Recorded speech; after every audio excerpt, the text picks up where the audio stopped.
ಬೀಗ್ರೂಟದಲ್ಲಿ ಅಥವಾ ದೇವ್ರ ಕಾರ್ಯದಲ್ಲಿ ಅಥವಾ ಮಿಲ್ಟ್ರಿ ಹೋಟೆಲ್ಗಳಲ್ಲಿ ಈ ಬೋಟಿ ಸಾಂಬಾರನ್ನ ನೀವು ಟೇಸ್ಟ್ ಮಾಡೇ ಇರ್ತೀರಾ. ಮೇಕೆ ಅಥವಾ ಕುರಿ ಬೋಟಿ ಇರ್ಬೋದು, ಕ್ಲೀನ್ ಮಾಡೋದು ತುಂಬ ಕಷ್ಟ ಅಂದ್ಕೊಂಡು ತುಂಬ ಜನ ಮನೆಯಲ್ಲಿ ಮಾಡ್ಕೊಳ್ಳೋದೇ ಇಲ್ಲ.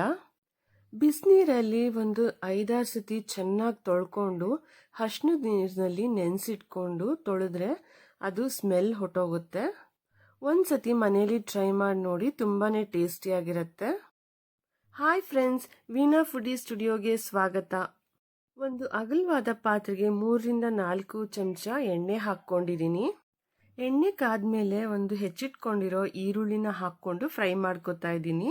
ಈರುಳ್ಳಿ ಫ್ರೈ ಆಗಿದ ತಕ್ಷಣ ಒಂದು ಟೊಮೊಟೊ ಸಹ ಹಾಕ್ಕೊಂಡು ಫ್ರೈ ಮಾಡ್ಕೊತಾ ಇದ್ದೀನಿ. ಸುಮಾರು 5-6 ಸತಿ ಬಿಸಿನೀರಲ್ಲಿ ಬೋಟಿ ತೊಳೆದಿಟ್ಕೊಂಡು ಹಾಗೆ ಅರಿಶಿಣದ ನೀರಿನಲ್ಲಿ ನೆನೆಸಿಟ್ಕೊಂಡಿದ್ದೀನಿ.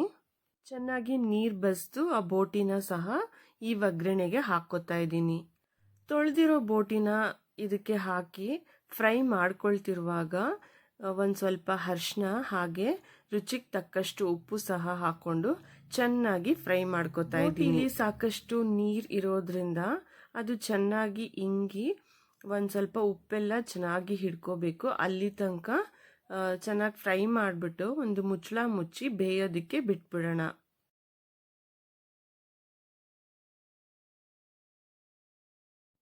ತುಂಬ ಜನ ನಾನು ಮೊದಲು ಹೇಳ್ದಾಗೆ ಬೋಟಿ ಸಾಂಬಾರು ಅಥವಾ ಫ್ರೈನ ಮಾಡೋಕ್ಕೆ ಹೋಗೋದಿಲ್ಲ ಮನೆಗಳಲ್ಲಿ, ಸ್ಮೆಲ್ ಬರುತ್ತೆ ಅಂತ. ಆದರೆ ಅದು ಕರೆಕ್ಟಾದ ರೀತಿಯಲ್ಲಿ ವಾಶ್ ಮಾಡಿ ಮಾಡಿದ್ರೆ ಸ್ಮೆಲ್ ಏನು ಬರೋದಿಲ್ಲ, ತುಂಬಾ ಟೇಸ್ಟಿಯಾಗಿರುತ್ತೆ. ಒಂದ್ಸತಿ ಟ್ರೈ ಮಾಡಿ ನೀವು. ಈಗ ಬೋಟಿ ಸಾಂಬಾರ್ಗೆ ಬೇಕಾಗಿರುವ ಮಸಾಲೆನ ಸಹ ರೆಡಿ ಮಾಡ್ಕೊಳ್ಳೋಣ. ಯಾವುದೇ ಥರ ನಾನ್ ವೆಜ್ ಐಟಮ್ಸ್ ಮಾಡ್ಕೊಳ್ಳೋವಾಗ ಮಸಾಲೆ ಸಾಮಾನುಗಳನ್ನೆಲ್ಲ ಒಂದು ತಟ್ಟೆಯಲ್ಲಿ ಹಾಕಿಟ್ಕೊಳ್ಳೋದ್ರಿಂದ ಯಾವುದೇ ಮಸಾಲ ಪದಾರ್ಥಗಳನ್ನು ನಾವು ಮರೆಯೋದಿಲ್ಲ. ಒಂದು ಮಿಕ್ಸಿ ಜಾರ್ನ ತಗೊಂಡು ಅದಕ್ಕೆ ಒಂದು ಹಿಡಿಯಷ್ಟು ಕೊತ್ತಂಬರಿ ಸೊಪ್ಪು, ಒಂದು ದೊಡ್ಡ ಕಪ್ಪಾಗುವಷ್ಟು ತೆಂಗಿನಕಾಯಿ ತುರಿ, ಒಂದು ಗಡ್ಡೆ ಬೆಳ್ಳುಳ್ಳಿ, 1 ಇಂಚು ಶುಂಠಿ, 1-2 ಚಕ್ಕೆ, 1-2 ಲವಂಗ, ಹಾಗೆ 1 ಏಲಕ್ಕಿ, ಒಂದು ಸ್ವಲ್ಪ ಈರುಳ್ಳಿ ಎಲ್ಲ ಹಾಕ್ಕೊಂಡು ನಂತರ ಅದಕ್ಕೆ ಖಾರದ ಪುಡಿ 1.5 ಸ್ಪೂನು, ಧನಿಯಾ 1-2 ಟೀ ಸ್ಪೂನು ಎಲ್ಲ ಹಾಕ್ಕೊಂಡು, ಕಡಲೆ 1 ಸ್ಪೂನ್ ಹಾಕ್ಕೊಂಡು ನೀರು ಹಾಕ್ಕೊಂಡು ಚೆನ್ನಾಗಿ ನುಣ್ಣಗಾಗುವವರೆಗೂ ರುಬ್ಕೋಬೇಕು. ಈಗ ರುಬ್ಬಿದ ಮಸಾಲೆನ ಬೋಟಿಗೆ ಸೇರಿಸ್ಕೊಳ್ಳೋಣ. ನೋಡಿ, ಬೋಟಿ ಇವಾಗ ಸ್ವಲ್ಪ ಉಪ್ಪೆಲ್ಲ ಹಿಡ್ಕೊಂಡು ನೀರು ಸಹ ಇಂಗಿದೆ. ಈ ಟೈಮಲ್ಲಿ ನಾವು ಮಸಾಲೆನ ಸೇರಿಸ್ಕೊಂಡು ಚೆನ್ನಾಗಿ ಕಲಸಿ ಫ್ರೈ ಮಾಡ್ಕೋಬೇಕು. ಮಸಾಲೆಯ ಹಸಿ ವಾಸನೆ ಹೋಗೋ ತನಕ ಚೆನ್ನಾಗಿ ಫ್ರೈ ಮಾಡಿಕೊಂಡು ನಂತರ ಅದಕ್ಕೆ ಎಷ್ಟು ಬೇಕೋ ಅಷ್ಟು ನೀರು ಸೇರಿಸ್ಕೊತಾ ಇದ್ದೀನಿ. ನಮ್ಮ ಮನೆಯಲ್ಲಿ ಸ್ವಲ್ಪ ಸಾಂಬಾರೆಲ್ಲ ನೀರಾಗೆ ಮಾಡೋದು.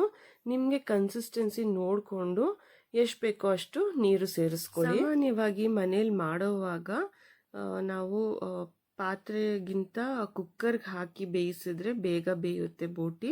ಏಕೆಂದರೆ ಬೋಟಿ ಗಟ್ಟಿ ಆಗಿರೋದ್ರಿಂದ ಕುಕ್ಕರ್ಗೆ ಹಾಕ್ಬಿಟ್ಟು ಒಂದು 4-5 ವಿಸಿಲ್ ತಗೋಬೇಕು.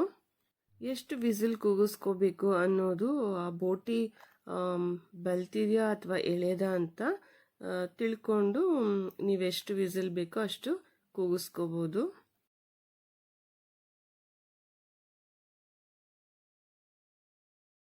ನಾನಿಲ್ಲಿ 12 ಲೀಟ್ರ್ ಕುಕ್ಕರ್ಗೆ ಹಾಕ್ಕೊಂಡು ಒಂದು 4 ವಿಸಿಲ್ ಕೂಗಿಸ್ಕೊಂಡಿದ್ದೀನಿ.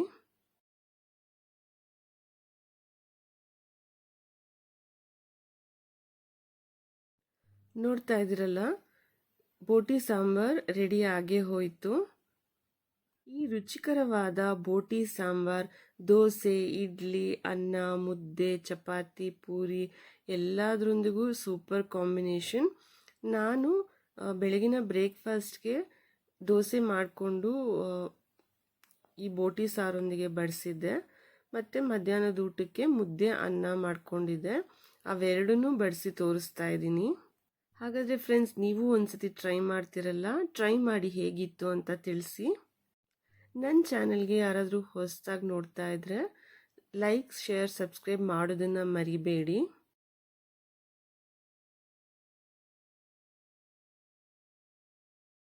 ಮತ್ತೊಂದು ಇಂಟ್ರೆಸ್ಟಿಂಗ್ ರೆಸಿಪಿಯೊಂದಿಗೆ ನಿಮ್ಮ ಮುಂದೆ ಬರ್ತೀನಿ.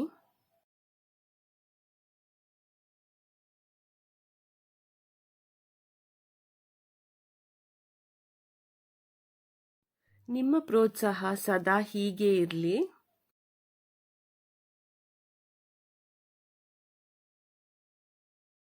ಅಲ್ಲಿ ತನಕ ಥ್ಯಾಂಕ್ಸ್ ಫಾರ್ ವಾಚಿಂಗ್.